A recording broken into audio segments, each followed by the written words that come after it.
this past Christmas week and last August I had to travel, and I traveled with this little guy right here. He's on a gluten-free and dairy-free diet. It's not. You get Christmas presents. When it's Christmas, it took some planning. Open presents. But this is what I did to help make the trip a lot better. First of all, I researched in advance. Mom, that meant going on Google and typing in health food stores and tried to put them next to the nearest town where I was staying. In Michigan, that meant near Saugatuck. So I went ahead and found the stores ahead of time that might carry his products. Secondly, I called ahead with a short list of things that I know he has to have, and that way I don't have to go from store to store and I know who has what ahead of time. Third, I made printouts of their locations and their times and their what they had available. The fourth thing I did was to keep all the printouts together with the travel information because it is that important and I didn't want to lose it. The fifth thing I did was to research some restaurant options just in case we couldn't cook at home. And for us that means some Japanese food, some Thai food, or I'll carry along some gluten-free pasta in case we go Italian.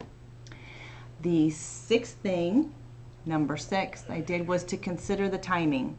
So if it meant 2 hours of a car ride and 4 hours of a plane ride and another 2 hours of a car ride, that's a full day of travel, and it was very likely that the stores would be closed when we got there.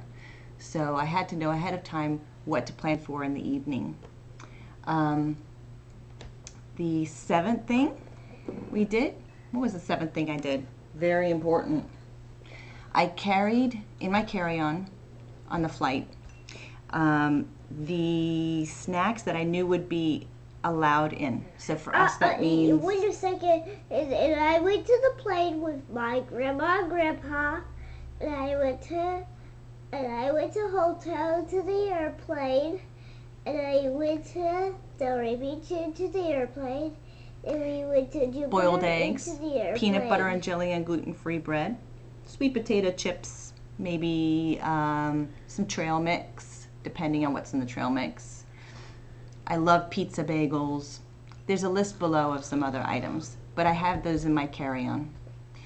The liquids, meaning his vitamins and other items that I might want to cook later, like gluten-free pasta, that's number 8, and it goes into the check-in luggage. Number 9, last but not least, is plan for the return trip. If you have some hard-to-find items that really work for you, get double of those and put them in your check-in luggage so you have them for the way home. And lastly, just keep in mind you might find some really great little gems out there, some health food stores, some local ones, some family-owned ones, and they can often carry products that the big health food stores don't. So it's unique to each place. Enjoy the adventure and sharing some new ideas for cooking with the people that you're staying with too. All right, bye-bye. Charlotte from Soul Nutrients. Bye! Come back later!